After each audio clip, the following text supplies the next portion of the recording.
এই তো বেরিয়েছি ডিপির কাজে, এখন 3টে বাজে। আজকে দুজনে মিলে যাচ্ছে। গুরু ব্রহ্মা গুরু বিষ্ণু গুরু দেব মহেশ্বর বলো তো, তাহলে গুরু ব্রহ্মা মানে ব্রহ্মাই গুরু, সেজন্য আগে গুরুদেবের নাম করছে, তারপরে দেবতার নাম হচ্ছে। তাহলে আগে তো বলতে পারতো ব্রহ্মা গুরু, বলে কি ব্রহ্মা বিষ্ণু, ব্রহ্মা হচ্ছে গিয়ে বিষ্ণু গুরু বলে নেই, মন্ত্রটা কিন্তু গুরু ব্রহ্মা গুরু বিষ্ণু গুরু দেব মহেশ্বর। তাহলে গুরুর নাম আগে নিতে হয়, তারপরে দেবতার নাম, বোঝা গেল? সেই জন্য একজনকে ধরে চললে জীবনটা সুন্দর হবে। জীবনটা কি করে সুন্দর হবে?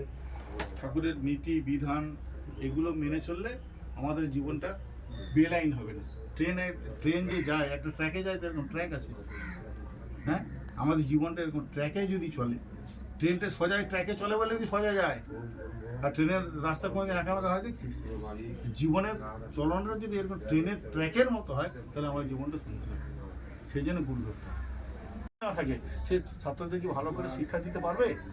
সে তো উচ্চিংড়ে হয়তো মাস্টার, উচ্চিংড়ে যদি মাস্টার হয় তাহলে সেই পারবে ভালো শিক্ষা দিতে? তার বদমাশি বুদ্ধি মাথায় কাজ করবে, তার ভালো করে শিক্ষা দিতে পারবে না।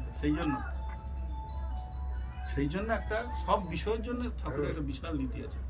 বিবাহ, ছাত্র জীবন, তোমার সংসার জীবন, সব কিছুতে। সেই জন্য দীক্ষা নেওয়া। বুঝতে পারলে না পারলে না, এই জন্য দীক্ষা নেওয়া।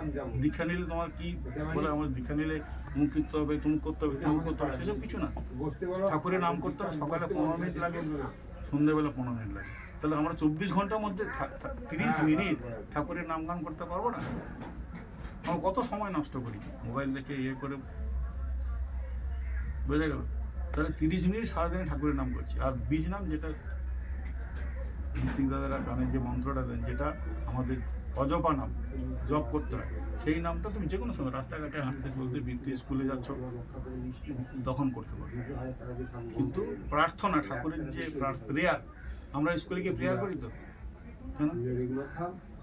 স্কুলে প্রেয়ার না করে তো স্কুল শুরু হতে পারে।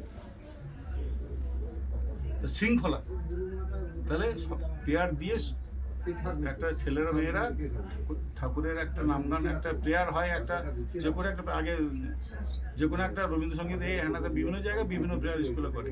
কেন করে? ছাত্ররা প্রেয়ারের মধ্য দিয়ে নিজেদের মধ্যে একটা নিয়মানুবর্তিতা মেনটেন করে শৃঙ্খলার মধ্যে থেকে সে স্কুলে পড়াশোনাটা শুরু করবে।